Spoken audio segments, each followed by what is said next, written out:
Welcome to the Psychology. We shall know about the biography of brilliant psychologist J.P. Guilford, Paul Guilford, better known as J.P. Guilford, was born on March 7, 1897, in Marquette, Nebraska. His interest in individual differences began from childhood, when he noticed differences in abilities among members of his own family.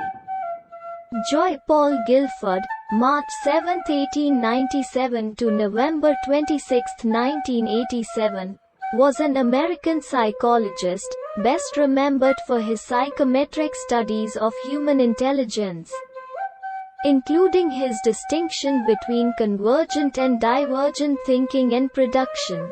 Also includes a review of General Psychology survey published in 2002 ranked Guilford as the 27th most outstanding psychologist of the 20th century. While in graduate school at Cornell University from 1919 to 1921, he studied under Edward Titchener. Guilford held several positions in Nebraska. He became the third president of the Guilford Psychometric Society in 1938, following in the footsteps of its former founders Louis Leon Thurstone and Edward Thorndike, and he served in this position until 1937. During World War II, in 1941, he was called by the USA Army and was appointed as a lieutenant colonel, where he served as director and head of the Psychological Research Unit.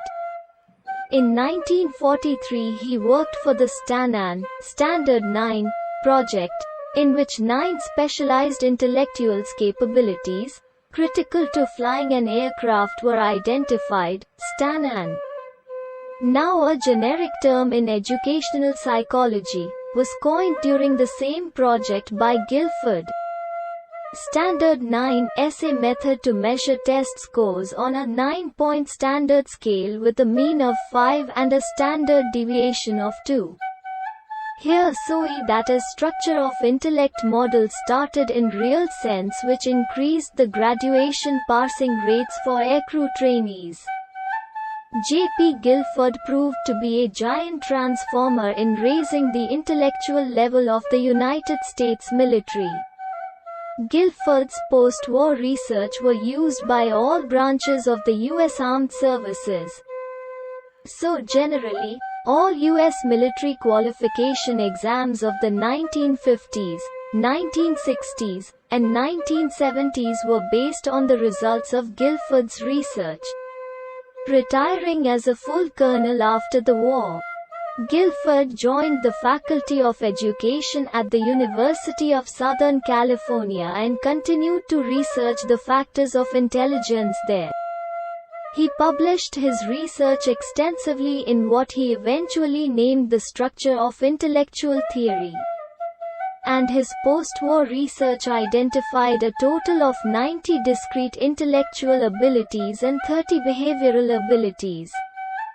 The importance of OSI can be gauged from the fact that even today it is used to improve the intellectual level of children and military youth. Guilford published his Structure of Intellect, SOE theory in 1955. Although the subjects of Guilford's research were Army men enlisted in Air Force Training Command at Randolph Air Force Base in San Antonio, during 1943. This theory states that intelligence consists of 180 different intellectual abilities organized into 3 dimensions. These 3 dimensions are called 1. Operations, 2. Materials, and 3. Products. The structure of intellectual theory blends cognition with mathematics, statistics, to explore the nature of human intelligence. According to the structure of intellectual theory, there are 6 different operations that are associated with a learner's intelligence. The operations dimension covers 1/3 of their intellectual abilities. The structure of intellectual theory also states that there are 5 types of content (TAHT) as material that the human mind uses to perform the above functions or operation. There are a total of 6 products based on the structure of the intellect. Learners apply operations to the content to obtain the result of product. Therefore, according to Guilford, there are total 5 by 6 by 6 equals 180 intellectual abilities or factors. Each capability is responsible for a particular operation in a particular content area and results in a specific product. Guilford's original model was composed of 120 components, when he did not include the behavioral component, and because he did not separate tangible content into separate auditory and visual material.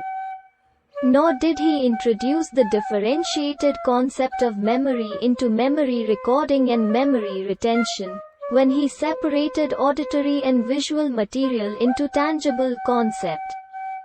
His model expanded to 5 by 5 by 6 equals 150 categories.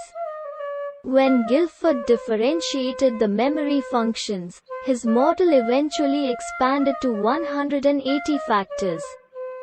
Guilford retired from teaching in 1967, but continued to write and publish. He died on November 26, 1987 in Los Angeles, California. Thanks for watching.